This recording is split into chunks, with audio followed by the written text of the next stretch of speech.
why are people looking for this creature that a lot of biologists and zoologists believe don't exist? And so I started to go and immerse myself in cryptozoology, do all the reading, talk to people, and I started to put this book, and I call it the Lost Tribes of Bigfoot. Lost Tribes of Bigfoot is a metaphor. It's a metaphor for all the theories and hypotheses for what Sasquatch might be.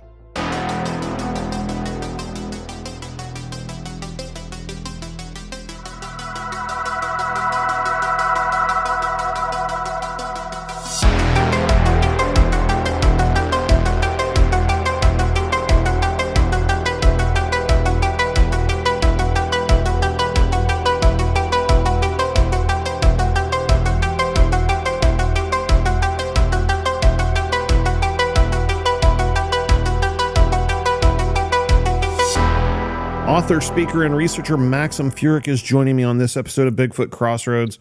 He came highly recommended from my buddy Sean Forker over at the Sasquatch Experience. You may have heard him on other podcasts, and now you're going to hear him on this one. Maxim, thanks for joining me, man. Matt, thanks so much. And I see you're in Oklahoma. Just to get the record straight, I used to go to school at St. Gregory's College in Shawnee, Oklahoma. That was Pottawatomie County, and that was just south of Tulsa and the 10 Killer Dam. You know where that is, right? Yeah, I do. There's actually some Bigfoot stories from around the 10 Killer area. Oh, I can imagine. Yeah, I mean, I loved Oklahoma. Just had great memories, and everything was good. So and we even got caught in a twister, and I guess that's Tornado Alley your way. So that was pretty crazy. So anyway, thank you for having me on Bigfoot Crossroads. And again, I got a really good report of your podcast from a number of people. So your reputation precedes you. And it's actually a good thing this time. That's awesome. Yeah, right. Okay. So you're one of those people that seems to be sort of like me, where your interests lie in many different areas. You've got a background in psychology. You've done some rock journalism. You do some writing on addiction and recovery, and also the paranormal and cryptid world, apparently. How did that whole thing get started for you? What sparked your interest in those topics? Well, I don't know. I think I'm sort of like a little kid in a sandbox. I got my dump trucks and my bulldozers and everything else. And a lot of podcasters point this out, and they think that I'm very diverse or very eclectic. But I argue against that. I think a lot of us have those interests. I mean, a lot of us are pretty much the same. We have that commonality. We have our wins and our losses and all that. But I think most of us, if you were to go and have look at somebody's resume, they all have their interests and their background and what they did, what they tried to do. So, I mean, what I've done is just, I think I've been able to do a couple of things in my life that have been successful. And I was a psychologist, but mainly I worked in the realm of addictions and recovery. And, I have a love for rock and roll. So, sex, drugs, and rock and roll. So I was sort of like fascinated by these drugs and the celebrities. I coined a term called celebrity blood voyeurism. And that pertains to the public's pathological fixation with celebrities like Michael Jackson and Amy Winehouse and Elvis Presley, Jimi Hendrix, Janis Joplin, Jim Morrison, Kurt Cobain, all these people, Lane Staley, that crashed and burned. They couldn't handle the fame. And it was like Steven Tyler of Aerosmith said that fame is like, 1,000 chickens pecking you at the same time. A lot of us hope to have that fame, to be celebrated and successful and all that. But a lot of times when you get that fame, you can't handle it. And the first thing we do is a lot of us turn to drugs and alcohol and all those maladaptive behaviors. And then we're on the road to self-destruction. So As a drug and alcohol specialist and as a rock and roll journalist, I started to write articles about some of these people that crashed and burned. Eric Clapton, who was a heroin addict and alcoholic. Clapton was able to kick the dope. He could stop doing the heroin, but he had the hardest time stopping drinking. I mean, he just thought he wouldn't be able to play or exist without the booze, and just so many stories like that. So I wrote a whole bunch of stuff about celebrities who crashed and burned. Again, celebrity blood voyeurism. I did trainings on them, and then for a short amount of time, like, I don't know, 2, 3, 4 years, maybe 5 years, I was sort of the, and I want to say this in the right way, one of the top resource people as far as emerging drugs of abuse. And what I mean is that I was really knowledgeable about all the things that were coming out there, whether they were bath salts, synthetic cannabinoids, Molly, ecstasy, MDMA, all of these designer drugs, all of these drugs that promised you euphoria, promised you that sex and music would be so much better. But in a lot of times, like with bath salts, it would make somebody psychotic. You would get so jacked up, with whatever was in the drug, either serotonin or some kind of methamphetamine byproduct, and you would become psychotic. So I wrote about this and did lectures on that, and I think the biggest one was I got invited out to a conference in Las Vegas, and we had over 100 people in the audience, and people from Taiwan and all that. And that was like my shining moment, to talk about emerging drugs of abuse. But anyway, so that was part of what I did. And then certainly I've written about rock and roll. But anyway, and this is pretty long-winded, but I got into the paranormal by accident. I was writing a book about the song Timothy, and Timothy from 1971 was a song about cannibalism in a mine. And it was recorded by a group called The Boys, Buoys. They were the most popular, most successful act in northeastern Pennsylvania, where I'm from. And so I was writing a book about this and the connection with the Shepton mine disaster. And this is where it all began. The Shepton mine disaster, there were 3 guys that were entombed. Only 2 came out. And there were allegations of cannibalism. And so I was writing about Shepton, and then I discovered that there were elements of out-of-body experiences, near-death experiences, and life-after-death experiences. One of the miners was Roman Catholic. He claimed that Pope John the 23rd was in the mine with them for the 2 weeks that they were entombed. And Pope John the 23rd had died in June of 63. Shepton took place in August of 63. He had died before Shepton happened. It was a matter of life after death. All 3 of Pope John the 23rd's purported miracles, if you believe in this stuff or not. And, we're talking the paranormal. I mean, we're talking about the realm of paranormal outside the scientific. But, all 3 of his miracles happened after he had died. And I've spoken with Catholic sisters and brothers and priests about this, so a lot of them sort of steer away from the apparitions and the miracles and the exorcisms and all that, which I love. I mean, I'm really just so, intrigued by it and fascinated by it. But a lot of the traditional Catholic organization stays away from it because they don't want to get embarrassed by some psychotic person, some zealot that may be schizophrenic, and we know that even with exorcisms, the first thing the priest has to determine is whether or not the person is schizophrenic and is hallucinating, or if they're actually possessed by the devil. And with that possession, we see things like superhuman powers. We see the person being able to talk these strange languages, maybe levitate. I mean, just crazy stuff that you and I mean, I don't know about you, but but I can't do, so. Yeah. I've never broke out in Latin.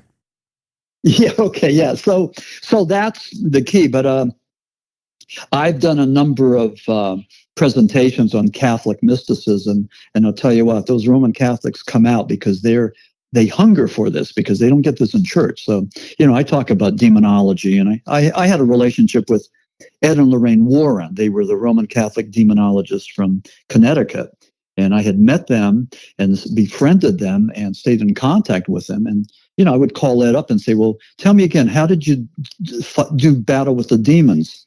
And Ed Warren would say how he would go and invoke the spirit of Jesus Christ, of St. Michael the Archangel, and of Padre Pio to do battle with these demons. So I would call him up and just pick his brain. And I put a lot of that information in my book, Coleridge and Hoodoo, which has a lot of my conversation, my interactions with Ed and Lorraine Warren. But anyway, the Shepton book came out in 2016. That was 9 years ago. And that, for me, opened up the doors to the paranormal. I never went looking for it. It stalked me, it found me, and, it hit me over the head. So, those energies were channeled through me. And that's how I became a paranormal author. I mean, just 2016, the Shepton book, and, 9 years ago. So, that's my story, basically. So how did Bigfoot hook you? What led you down the path of deciding to do this Bigfoot book that you just released recently, I guess, The Lost Tribes of Bigfoot? Yeah, 2024. Yeah, in 2023, Beyond the Fray published Coleridge and Hoodoo, Paranormal Tales from Inside the Pit. And that's almost like a 2-for-1. I mean, there was a ton of information there. And if I was just, trying to market and promote and make money, I would have made 2 books, not 1. But anyway, it's sort of like an encyclopedia of the paranormal. It's an awesome book. It's doing well on Amazon, with as far as the reviews and everything. So we're really good. It's like one of my best-selling books. But there were 2 chapters there on Bigfoot. One was the Bigfoot Enigma, and the other was the Bigfoot Hypotheses. And in that book, in those 2 chapters, I was just trying to figure out what Bigfoot was. Well, I realized there was no way to go and tell the story in 2 chapters. So I said, wait a second. And I was fascinated. I mean, why are people looking for this creature that a lot of biologists and zoologists believe don't exist? And so I started to go and immerse myself in cryptozoology, do all the reading, talk to people, and I started to put this book, and I call it The Lost Tribes of Bigfoot. It's published by Hanger One, and they're the one guys that did Monster Quest. And it has something called IBT. It's immersive book technology. And throughout the book, you have these barcodes. And if you take your phone's camera and place it on the barcodes, it'll open up a video of me, like maybe a 2 or 3 minute video of me that was shot back in Pennsylvania in my office there. And I'll do a synopsis of the chapters. So the Lost Tribes of Bigfoot has this new, I think, cutting edge technology. I mean, I don't know, we're one of the few books that I know that have that, and it just makes it interactive. People love it because there I am adding to the dimension, to the essence, so it's really kind of cool just to see that. And so that's one thing that makes the Lost Tribes of Bigfoot unique. The other thing, though, the Lost Tribes of Bigfoot is a metaphor. It's a metaphor for all the theories and hypotheses for what Sasquatch might be. And throughout the ages, we've had theories that even Jeff Meldrum believes that it might be connected to Gigantopithecus, which was this ape, I think maybe 12 to 16 foot ape that looked like an orangutan that probably came across the Bering Strait from Asia and landed in the Pacific Northwest and British Columbia. That's the theory. But Gigantopithecus is one of the usual suspects. Neanderthal, Australopithecus is one. The various missing links. If you believe that, I don't, but we use that term, missing link. But so the Lost Tribes of Bigfoot was a metaphor for all of these possibilities of what Bigfoot could actually be. So I talk about that, and people that read it say that I was able to distill a complex subject matter into something that was easy to read, and that's just awesome. I'm just so glad that when you get feedback. And it doesn't matter if it's bad feedback. I mean, some people don't like my writing style, and I get that, but a lot of people do. And, and what I get is that it's easy to read. It's easy to comprehend, and that it's well researched and well written. And that's the key. If you're going to be a writer, give your audience something that is readable. Don't kill them with the adjectives and adverbs and the superfluous stuff that you don't need. Cut it down, make it sparse, like Hemingway, and proofread it, get more eyes on it. And so that you don't embarrass yourself or the paranormal community with something that's crap. And there's a lot of books out there that are written first person about people that go out into the woods looking for Sasquatch and yada, yada, yada. It's right. Just, so I mean, there's a lot of basic, almost like knuckle dragging books. And I personally hate that. What I want to do is I just want to elevate the discussion to make it a little bit more academic and more palatable to the scientific community and the general public. So that's what I try to do. I just try to go and, bring a little bit of academia and maybe a little bit of sophistication to the field, So I don't know if that's how people read me, but that's what I'm trying to do. So with this book, were you targeting newcomers to Bigfoot or people that were already experienced with the subject matter? Yeah, that's a great question. And that's probably a question that a publisher would ask, but I was just doing it for me. I was trying to figure out what's all the ruckus. What's everybody so crazy about? What's so exciting about Bigfoot and Sasquatch and all that? And I just started to do the research and look at it and follow the dots. And it's just amazing that so many people are looking for Bigfoot, and we've been doing it for a long time. And I've been able to go and determine, identify the different camps, the different, there's a bunch of wars going on within the Bigfoot realm. And, but it's a very changing, fluid community. Bigfoot conferences are just popping up all over the place. And I'll tell you what, until we reach a point of saturation, I think you're going to see this. And I'll give you an example. I'm a snowbird. I'm down here in Florida right now. And, they look for skunk ape down here. But I'll be leaving for Pennsylvania in late August. I'll be at the 18th annual Butler Paranormal Conference in Butler, Pennsylvania. And I'll be talking about the Lost Tribes of Bigfoot. But it's the researchers, and again, we don't have one organization that keeps track of Bigfoot or flying saucers. However, numerous organizations have said that Pennsylvania or Florida are the number 3 state with the most Bigfoot sightings. And after California and Washington State. So, when I'm down here in Florida, I look for skunk ape. We go hiking all the time. I mean, just did a 2-hour hike yesterday through the hills and dales, and Florida does have hills. So we go into this very remote place looking for the skunk ape. And then when I'm in Pennsylvania, we go looking for Bigfoot. And I don't know if you were going to ask me if I ever saw Bigfoot, but yes and no. It was last year. My wife and I were walking in this place in Pennsylvania called the Riverlands, and it parallels the Susquehanna River. And have you heard of the Susquehanna River? I have, yes. Oh, okay, yeah. Very, very nice, very long.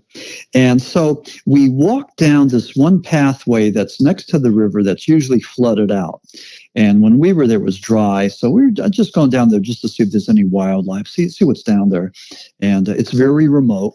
And I'm looking, and here in front of me, there's this black shape coming towards me, coming closer. And I'm thinking, maybe it's Bigfoot. Now I'm hoping for a Bigfoot. God, I want to see one of these things. Sure. But it ducks behind a tree, comes towards me. So we're talking about 1001, 1002, 1003, maybe 3 seconds, maybe 4 seconds. And my heart's pounding, it's racing, and I'm looking at the Sasquatch, and here it comes towards me, and that black shape becomes more defined. And here it's a woman wearing like a fur-like coat with these shoulder lapels, the extended shoulders that made her look like it was a Bigfoot-like creature. And then I saw that it wasn't. But for those 3 or 4 seconds, I know that awe, I know that feeling, that sense of wonder of seeing this cryptid that so many people are looking for. And, I'm sort of like Rene Dahinden. He was one of the original 4 horsemen of Sasquatchery. And he said that after 40 years of hunting for Bigfoot, he's never seen one.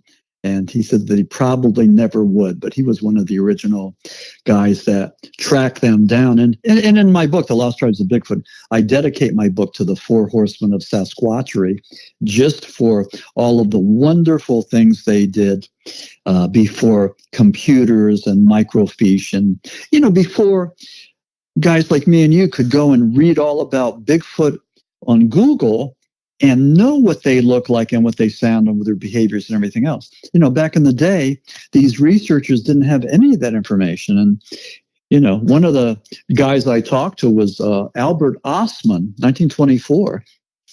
And there's a chapter in Lost Tribes about him, but he was a Swedish-Canadian trapper hunter, and somebody was messing with his campground, taking things, stealing things, messing things up. So Ostman hid himself in a sleeping bag with a rifle, and he was going to wait until they reappeared, and he was going to shoot them. And what happened was something picked him up and carried him for miles and miles and miles. This was 1924, and they let him out in this valley. Here, it was a family of Sasquatch, mother, father, son, daughter. And the daughter, Bigfoot, was feeding Albert Ostman sweetgrass. They all were curious. They weren't mean. They weren't malicious. But Albert Ostman thought that maybe they were going to use him to procreate. So he freaks out.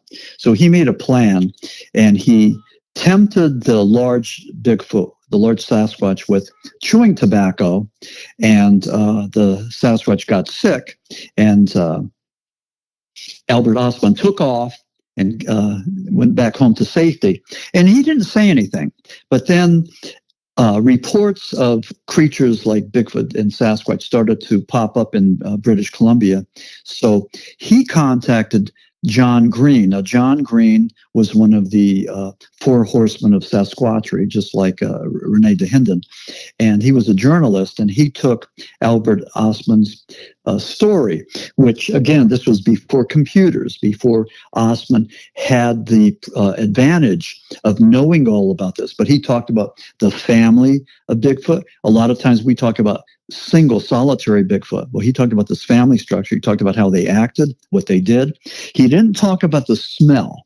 We typically talk about Bigfoot smelling like a wet dog or rotten eggs, some fecal matter, something really nasty. Right. But but he didn't mention any smell at all. And, from what I've heard to people that are, that are knowledgeable about Sasquatch, they use that smell to either chase us away, or maybe a perfume-like smell to get closer to us, or none at all. So, but in Albert Ostman's case, 1924, there was no smell, but everything else that he said seemed to make sense. And again, this was his description of the way they looked and their behaviors. And again, this was 1924, and this guy wasn't looking for exposure, wasn't looking for publicity. But the interesting thing, in 1924, we had the first Bigfoot abduction. And as far as I know, in my research, that's the only one I've ever heard of. as opposed to the 1963 Betty and Barney Hill UFO abduction in the White Hills of New Hampshire. And after Betty and Barney Hill, there was a whole cascade of fellow abductees that said, yes, I was abducted too. And then you had people like Whitney Strieber and John Mack from Harvard that started to investigate this and look at this scientifically and document this. And it became, with J. Allen Hynek's Close Encounters of the First and Second Kind, it became the another CE encounter, those who were being abducted and probed and all that. So there was a correlation between Albert Ostman's 1924 abduction and Betty and Barney Hill's, I think it was 1963 abduction there in New Hampshire. But just interesting parallels, plenty of UFO abductions, but only one, as far as I know, Bigfoot one. So I thought that was kind of interesting. What was your favorite part of writing this book? Was there a certain part to it that really stood out in your mind as something more personally connected to you than other parts? I like the, I don't know, I guess it was connected to me, but anything that resonated with me was the Patterson-Gimlin film. And here you had this film from, 1967, a 58-second film that they shot. And this is when they were riding around in Northern California, Roger Patterson and Bob Gimlin, and they were making a documentary, and they were trying to make money to go and have an expedition to find Bigfoot. So they're riding, had 3 horses. Patterson's on the first horse. He had his camera. I think it was a Kodak camera that he rented. It was in his one saddlebag. Just one of the straps was tied down. He wanted to be able to reach into it just in case. And then behind him was Bob Gimlin riding a horse, and then he had a pack horse. They round a corner, they see this Bigfoot, female Bigfoot, had breasts and everything, and the horses reared. So everybody's knocked off the horses. Patterson was able to grab the camera and start shooting as he's fallen down. And the Bigfoot turned around, looked at Patterson, and then walked off. Only 58 seconds. But that 58 seconds is, just recently they released the JFK assassination files. Right. And the Zapruder film was the one that's been so scrutinized because Zapruder was able to go and shoot this film of Kennedy being shot and the Secret Service man jumping over and all this stuff. So that film has been scrutinized a million times. But also, the Patterson-Gimlin film is right up there with scientists and anthropologists and primatologists looking at it and trying to make sense of it. Pretty much and the thing that attracted me was that it seems to be the proof that we've been looking for. I think this may be the holy grail that, that scientists believe that it's valid, that it's not a man in a monkey suit. You could see the glute muscles. There's no buttons, zippers, seams. It's a creature. And the interesting thing one of the things that was convincing for me was, there was an English primatologist called John Napier, and Napier was associated with the Smithsonian Institute. And in 1972, he was presented a copy of the Patterson-Gimlin film. It's 1972, and he looked at it with his buddies from Russia, some of these other scientists. But John Napier said that this Patterson-Gimlin film was a fake. And the reason he said this back in 72 was that this creature seemed to have an upper body like an ape and a bottom like a hominid, a bipedal hominid. So Napier said that, no, this has to be a fake. They just cobbled together these two characteristics. That was 1972. In 1974, these archaeologists discovered Lucy, that was Australopithecus. They discovered Lucy in Ethiopia. And this is the man's oldest relative. And here, Lucy had an upper body like an ape and bottom like a hominid. So when John Napier heard about it, he said, whoa, wait a second. He goes, I've been wrong. He goes, here's scientific proof that, Patty, from the Patterson-Gimlin film, is connected to Lucy, named after the Beatles, Lucy in the Sky with Diamonds, the Australopithecus. So anyway, it was a great example of science coming around full circle to validate some of these hypotheses. And so the Patterson-Gimlin film is filled with a whole lot of those. I think most people like Jeff Meldrum and Lauren Coleman, Nick Redfern, all these people, Maxim Furek, we all believe that it's authentic.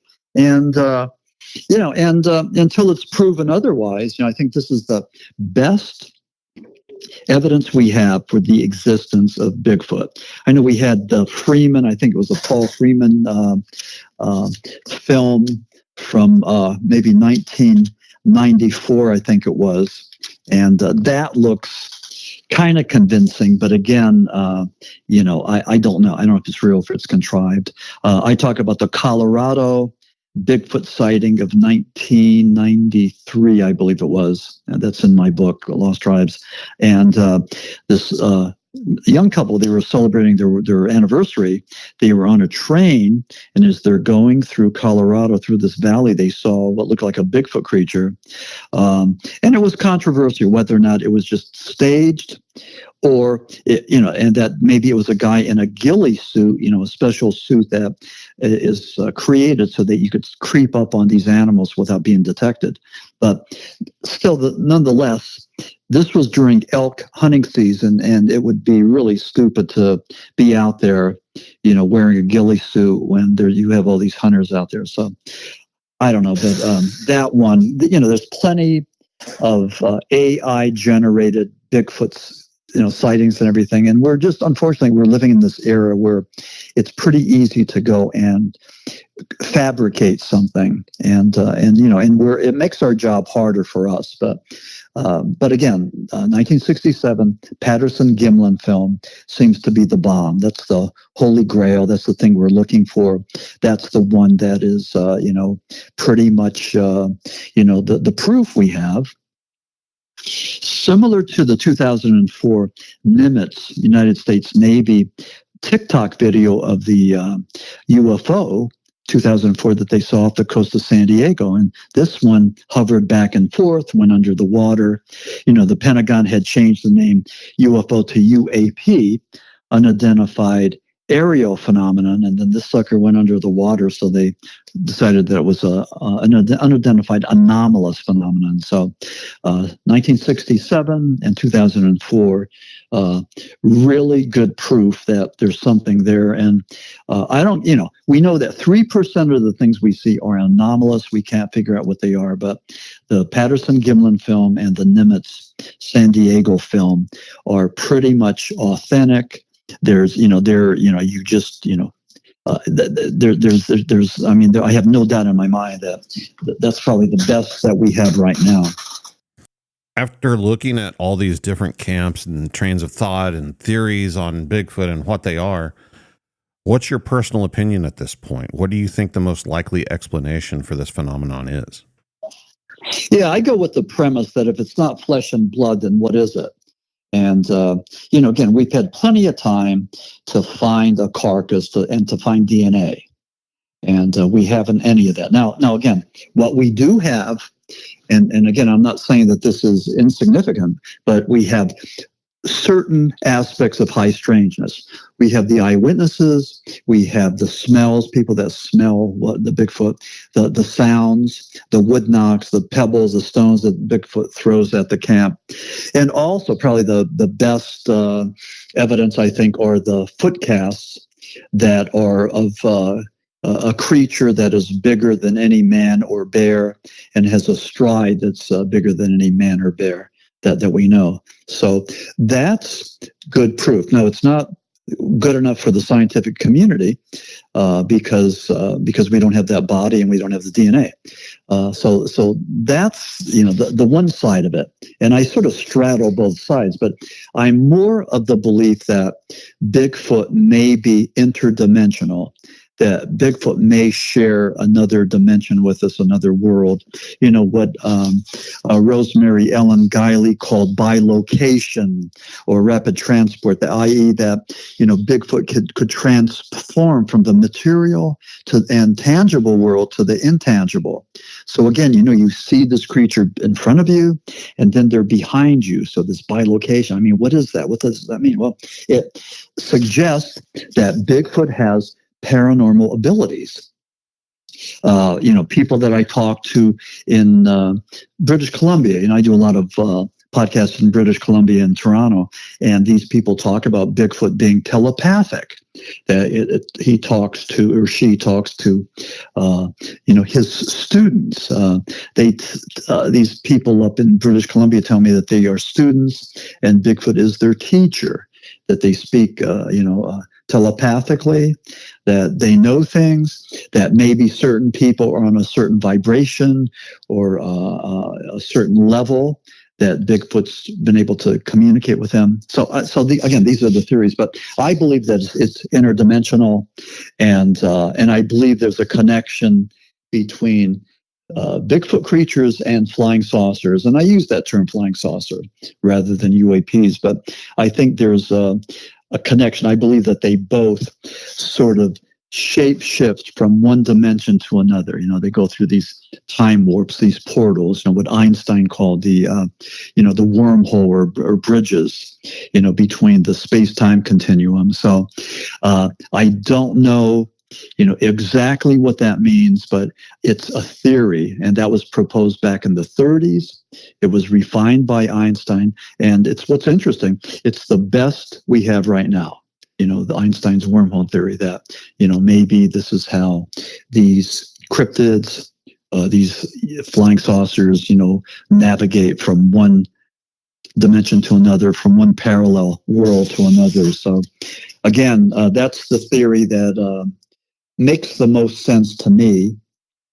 And, we'll see. But, I think the scientific community and cryptozoologists need to come up with working theories that the majority of us will agree, make sense. So that's what we're looking for. And I kind of try to do that, with my term celebrity blood voyeurism, and I think it really encapsulated, the like what I call the pathological need to watch these celebrities crash and burn. And I think there, if it takes that, if we need to go and invent a new term, to explain some of these things, then fine, do that. But I think a lot of us need to go and just do our homework, do our due diligence, and read what Jacques Vallée and J. Allen Hynek and all these other folks had to say about it, and Jeff Meldrum and all those. So just do your research, read, and then start putting together your theories and hypotheses. But let's start with an understanding of the framework, the information that we already have, rather than going into a new direction with new words and terminology and everything. We don't have to reinvent the wheel, because we know we have some of the answers, but not all of them. So that's what I'm saying. Do you see any psychological or sociological traits that are kind of common in both witnesses and maybe like Bigfoot researchers or UFO researchers and the people that investigate these things? Well, what I think is that I think all of us have a little bit of that Indiana Jones in us. We're looking for answers. We're looking for that holy grail. And it's, with me, I just think it's like being on a journey, and we don't know what the destination is, but we're on this journey. We're looking for something. We're doing it collectively. Just like today, Matt, you and I are trading, or at least I'm mouthing off about, what I believe. But I just think that, we're getting together and trying to figure this out together. And so that's I think that curiosity is the driving force, that need to know. And man does that. We need to do that. We need to fill in the blanks. And there's a thing called confabulation, when we get zapped by electricity, when we have a gap in the memory banks. We have to fill that in. We're looking for, the psyche's looking for balance or homeostasis. And so we have this mechanism where we might go and confabulate something to fill in the gap. So, the guy from, I think it was Arizona, trying to think of his name, that was zapped by the high power line. Was it Travis Walton, I believe? Claimed that he was, abducted and all that. But, right. And maybe he was, Fire in the Sky, I think was the book in the motion picture. But he probably was abducted. But maybe, there's some scientific skeptics that say no, that when he was zapped by the electricity, there was a gap there, an emptiness. And what he did was he confabulated and he created something that made sense to him. So that could have been his experience. But again, this is the paranormal realm. We don't know the scientific basis yet, and that's what we're doing. We're trying to find the connection. And I think a lot of the paranormal is connected to the scientific. We just don't know the cause and effect. For example, you drop an apple and you see the apple dropping. That's the effect. And the cause, we know the cause. It's Newton's theory of gravity. Drop a ball and it's going to, or an orange. So we know that one. But when you see lights in the sky or cryptids or all that stuff, we don't know what the scientific cause and effect is. There probably is one. There may be one. But at this point, we don't know. And we're trying to figure that out. And the bottom line is that pretty much 3% of these anomalies are unexplainable. And, the government is saying that now in 2025. But I like to, one of the things I do, one of my pastimes is I'll get on YouTube and I'll watch a 1950s, black and white sci-fi movie because, I love the special effects and everything. But I was watching Earth versus the Flying Saucers, and that's this Roy Harryhausen, who did all the special effects, the stop motion effects, and which is he was just wonderful with Jason and the Argonauts, and I think it came from 20 million years or whatever, I don't know. But anyway, in Earth versus the Flying Saucers, there's this scientist. He starts off the program by talking about there's life on other planets and all this other stuff, and then he goes, 3% of the things that we see, we cannot explain. And that was back in maybe 1957. And it's that same 3% today, which I think is just wild. That part hasn't changed. People are seeing things and experiencing things, and we can't figure out what they are. So, that's why we're here. That's why we're talking. We're trying to figure out, what makes sense. What could this be all about, So anyway, that's that. But that was Earth versus the Flying Saucers. You can watch it free tonight on YouTube. So, what's the biggest obstacle then, whenever it comes to Bigfoot and Bigfoot research? Well, the wars. There's wars going on with the scientific community and Bigfooters. They think that we're just foolish people. We're zealots. We're just chasing, fairies and chasing, unicorns. So they don't believe anything that we do. So we need to go and approach this from a more scientific basis, maybe taking eyewitness reports and doing this, if somebody has seen one, take down that narrative, write it down, time, place, trees that were close to you, gauging how tall or how big this creature was, how long you saw it, all that. So, that kind of data, that kind of detail is important. So at least we have something there. So we have to just be more diligent in our reporting. I think that's the one thing. The other thing is that we have to go and stop fighting between each other. And, you have the Sasquatchers that are the flesh and blood Sasquatchers who are looking for those bodies. And then you have people like me that, are more into the interdimensional theory. And there's a bit of a war. They call us wooers. I've been called Dr. Woo because I don't really believe in the flesh and blood thing, but that's okay. I mean, this is the road I've chosen to take, and they have theirs. But there's a lot of different camps. There seems to be a lot of back and forth and name calling, and at some point we got to go and just get this right and get on the same page. But right now we're just trying to find a way and figure this out. And I don't think you have enough people there that are approaching this, like academics. And I think we need more of that. I just talked to some of these people, and they're almost like knuckle draggers. They're not elevating or paranormal genre to a higher level, and they articulate, speak the King's English, give us the documentation, the details, do all of that, do it the right way. And but again, you may disagree with me, but I mean that's I totally agree, 100%. And I think it needs to happen on both sides of the line, whether it's a flesh and blood belief or a quote unquote woo belief or paranormal belief. I think both sides need to up their game quite a bit. Yeah, exactly. Yeah. And so, by doing that, I think that we're going to find some kind of common ground and then go from there. So, but I don't know. I mean, but I just have such a fascination for all things paranormal, whether it's, cryptids or flying saucers or, demonology and all that. I mean, it's just like fascinating stuff.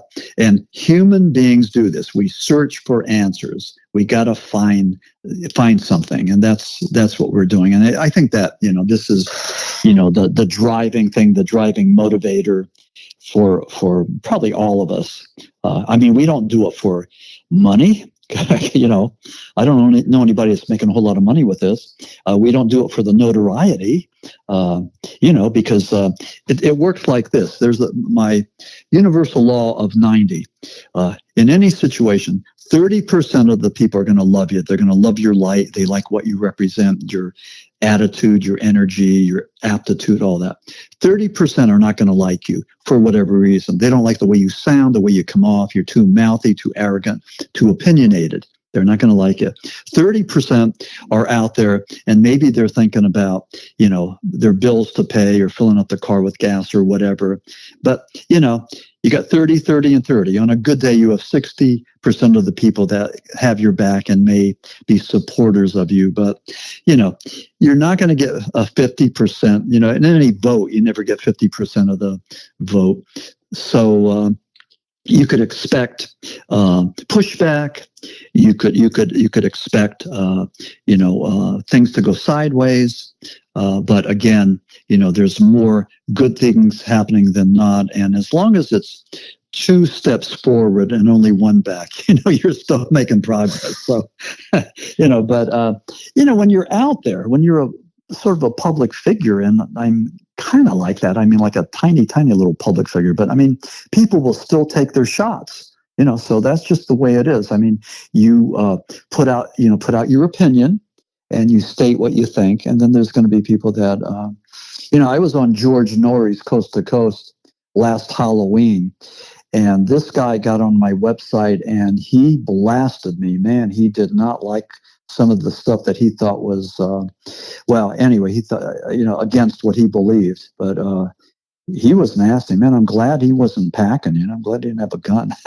So, God, yeah, man, might have been like a dead or wounded paranormal author. I mean, that's definitely one of the traits that's severely lacking in all aspects of society these days, it seems, is the ability to be okay with someone believing something you don't, or thinking differently than you do, or having a different opinion. Yeah. Well, one thing that we've learned with this last election and the one before and the one before that is watch who you talk politics with, because if they're on another side, just don't talk politics. Because I mean, if you want to maintain that friendship, then just don't talk politics, talk about everything else, and I know people that are like that. I mean, we're totally different with our political slant, and so we just don't talk the politics, because that would just harm the relationship. So, but Bigfoot is definitely very political. Whenever you get involved in the community and the research aspect of it and everything, the parallels to the political world are just obvious and upfront. The one thing that I've heard, people will ask me, what's the government hiding? Are they trying to keep us away from Bigfoot because there's like logging rights or mineral rights, or Bigfoot's on these lands that they want to own, or things like that? And it's just like, it really gets convoluted fast. And I haven't been able to sink my teeth into that conspiracy theory, because I really don't understand it. But I don't think the government is withholding anything from us. I think Bigfoot is our own domain. It's ours, to do with whatever we want. And so I don't know. I will be, for your listeners, if there's anybody there in the Pennsylvania, New York, Ohio area, I'm going to be at the 18th annual Butler Paranormal Conference on April the 26th, and I'll be doing the Lost Tribes of Bigfoot. That'll be my presentation, and we're getting a really good response at this point. So I think that's going to be a really big one, and looking forward to that. And also, I'll be down in Ocala on April the 5th at the Ocala Bigfoot Expo down here in Florida, which draws thousands of people, and that's another big one. So I'll have a booth there. I won't be a guest speaker, but maybe next year. But anyway, so I have a busy 2025 ahead of me. And then one other thing, Matt, I'll be finishing my next book, and that's Paranormal Apocalypse. Is This How It Ends? And I take a look at all those fortune tellers and soothsayers and those people, those doomsday people that claim that the end of the world is right around the corner. I talk about the four horsemen of the apocalypse. I talk about revelations that, we're all going to die, but before we die, we're going to suffer. And, I can check that one off. Yeah. So there's going to be some doom and gloom, but it has a happy ending. But, again, this was just something I started to think about and put together. And I think it's going to be pretty interesting, because this is new territory. I mean, most of the books they write about cryptozoology or flying saucers or demonology, but not the apocalypse. And so this is where my next book, the Paranormal Apocalypse, Is This How It Ends? So that's the one I'll finish this summer, and that'll be published by Hanger One Publishers. So. And now, where can all your material be found if somebody wants to purchase a book and check it out? Yeah, you could find Lost Tribes of Bigfoot and Coal Region Hoodoo and all the rest, Flying Saucer Esoteric, on Amazon.com.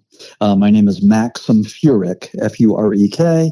And you could also, if you want an autographed copy of any of my books, check me out on my website, www.maximfurek.com, and just email me and we'll work something out to get you an autographed copy at a good price, better than Jeff Bezos and Amazon.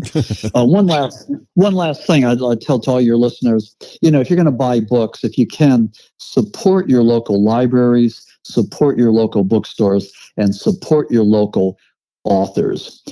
Corporate America doesn't need your bucks, but we do. So just think about that. I mean, God bless him, but Jeff Bezos is a billionaire twice over. And even though my books are on Amazon, Jeff's a pretty good businessman. He gets the money, the revenue. I don't. I make my money when people buy books from me. And but again, it's not about making the money. It's just about getting the word out there and and making your cost and getting in the black. So, but anyway, that's that. MaximFurek.com. I hope your listeners enjoyed the chat, I hope I wasn't too verbose. And no, not at all. I've enjoyed it. I'm sure they will. Yeah, we'll be speaking again in the future for sure. Oh yeah. Well, thank you so much. I really appreciate this. This is great. So, thank you so much, and good luck with the podcast. And I'm hoping that you're around for a long, long time. Yeah, Bigfoot Crossroads is a pretty amazing thing. So, if you've had an encounter with Bigfoot or something else you can't explain, and you'd like to share your story on the podcast, send me an email at bigfootcrossroads@gmail.com. Check out the website bigfootcrossroads.com. You can find links to social media, past episodes, merchandise, everything you need, all in one place. And until next time, remember, there's something in the woods.